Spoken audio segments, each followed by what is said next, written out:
I'll get it. No, darling, no. We're going to embarrass your sister in an orderly fashion.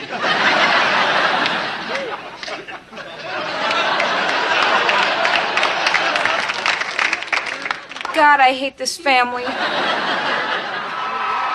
I knew people would like that family. Who wouldn't? It wasn't just that the character was based on me. It's the entire family was based on my entire family. Hey, Mom, what you working on? Invoices. I'm ordering new children. Roseanne and Dan, they're very much like the relationship between me and my husband, Bill, who was also very funny. We had 3 kids, and they were like those kids. DJ, that is so rude. Darlene, you have such a big mouth. And you have such a small chest.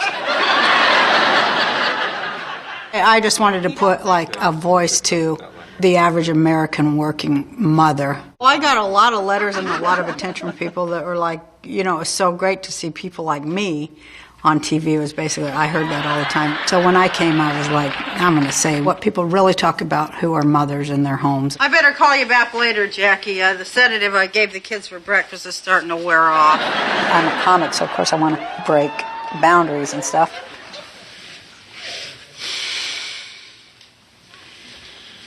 Sex. So what's new? Darlene got her period last night. You're kidding. She's only 11. Well, I was only 11. Yeah, but you were already wearing a D cup. Yeah, 2 of them.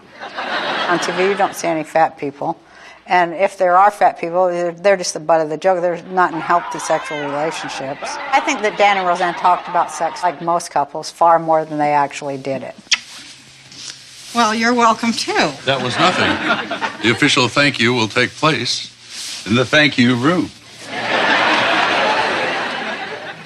What, it's no longer the begging room? I felt like I evolved as an actress. You can see it in the first season. You can see how I went from, like, just standing there and saying lines to, like, actually, you know, getting that it's a scene. Like, the joke is a scene. Well, I just don't think my standards could get any lower than you, and I married you. What do you want me to do? Stick my head in the oven? Okay. Kids, dinner. We're having butt roast. I had a big crush on him right from the beginning, and so did Lori. She'll probably kill me for saying that. But both of us thought he was really cute, and he was smart and funny, like any guy. Start by moving the couch a couple feet so I can set up the kids' table. Right, right, right, right!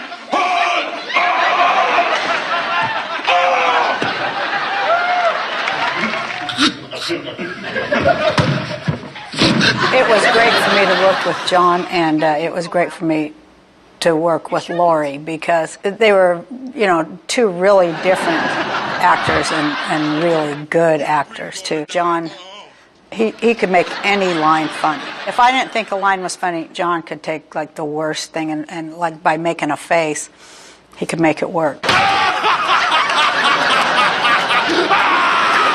Dad, I'm way too young to think about marriage. Anyway, I'd have to live with him first. Excuse me a moment.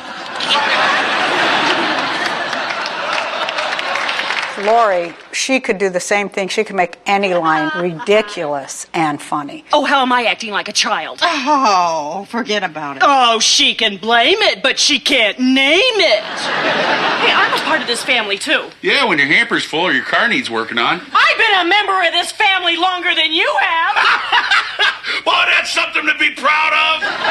I loved those guys. I loved John, and I loved Lori, and I loved those kids. We had a great TV family. Every single day we just laughed till we just cried. Just in case we decide to, that it's time for me to get some birth control.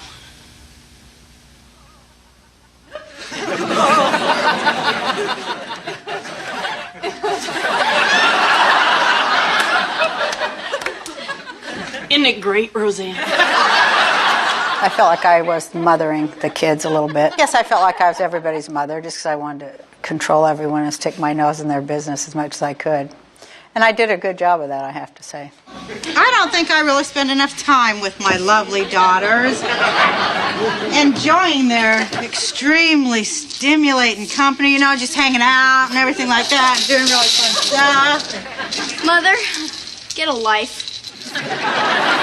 The first time I got a script, it wasn't even called Roseanne, it was called Life and Everything, and I was aghast. I didn't sign up to play the mom character. And they said, well, nobody's going to like your character as the mother. And I'm like, that is why I got this show.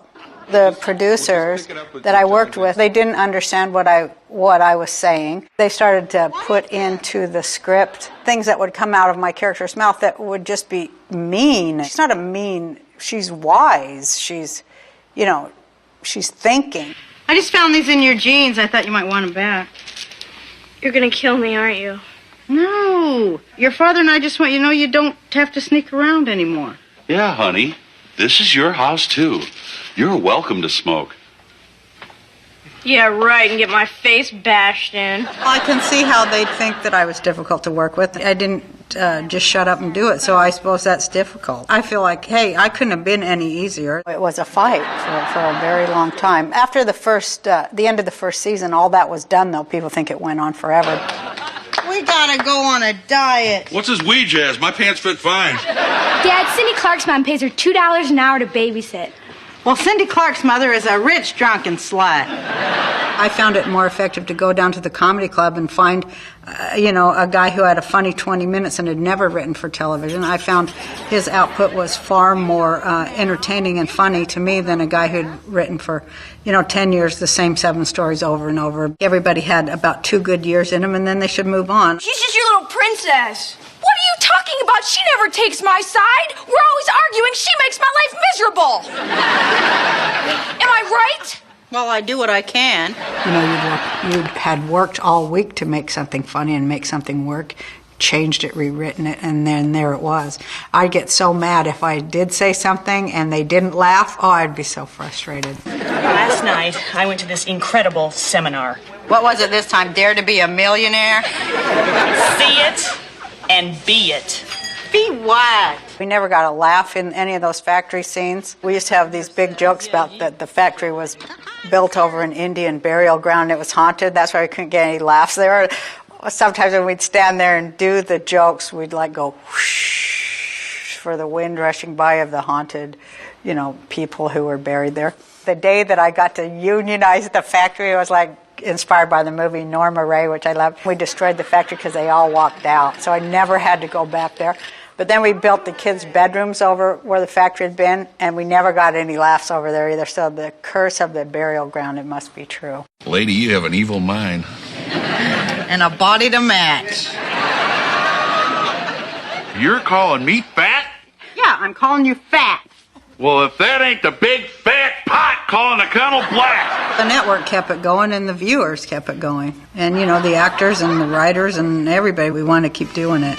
My life had changed, and my thinking had changed, and, it was a decade. I was just happy to be there and happy to have a job and happy to see my friends every day. I tried to make a show that was evergreen and, it'd always be good as long as people are getting married and having kids. I feel it's funny, and, I hope it goes on forever, and I just thank God I got the opportunity to do it and be rewarded real well for doing it. And fire!